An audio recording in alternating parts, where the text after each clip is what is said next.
Mga katrops, welcome back ulit sa aking channel, Sports React PH. At ngayon nga ay pag-uusapan natin ang balitang ayaw nga na pong i-buyout ng Sacramento Kings ang kontrata ni Zach LaVine ngayong offseason. Pag-uusapan na rin nga natin dito sa ating panibagong video ang balitang last trade na magagawa ng Los Angeles Lakers.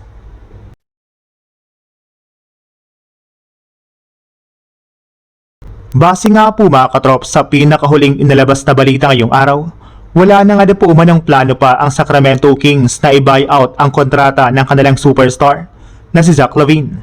Matapos nga po niyang exercise ang kanyang player option na nagkakahalaga ng halos $49 million para sa 2026-2027 season ay inaasahang mananatili muna ito sa Sacramento Kings.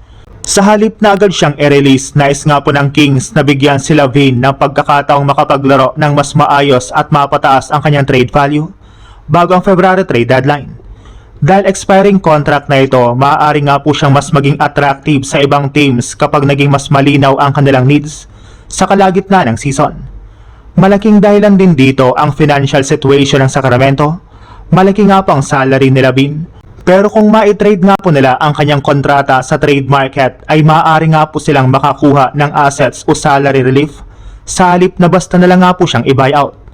Posible nga po na magsimula pa ito sa darating na season kasama ang Kings at kapag tumas nga po ang kanyang value ay saka na nga po nila siya maaaring maging malaking trade piece bago ang deadline. Samantala, punta naman tayo sa ating sunod na pag-uusapan sa balitang last trade na magagawa ng Los Angeles Lakers. Ayon nga po mga katrop sa ibinulgar na balita ng isang NBA insider, isang bagay na lang naman nga na po ang kailangang resolbahin ng Lakers bago tuluyang makompleto ang kanilang 15-man roster para sa paparating na 2026-2027 NBA season. Alam naman nga po ninyo na kasalukuyan nga pong meron 16 players ang Lakers na may guaranteed contracts, kaya kailangan talaga nila na magbawas ng isang player bago magsimula ang kanilang bagong kampanya.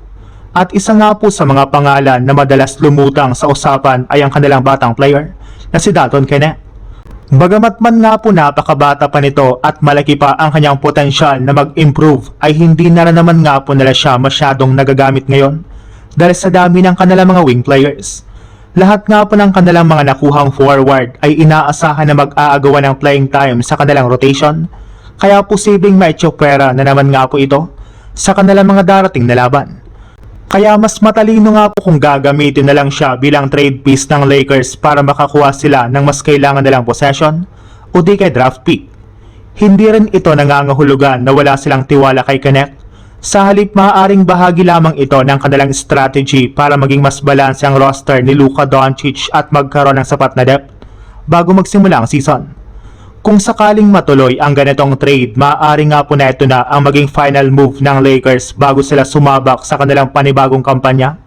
Lalo pat hirap rin naman nga po sila na ma-pull off ang pagkuha kay Jonathan Kuminga sa isang sign and trade deal.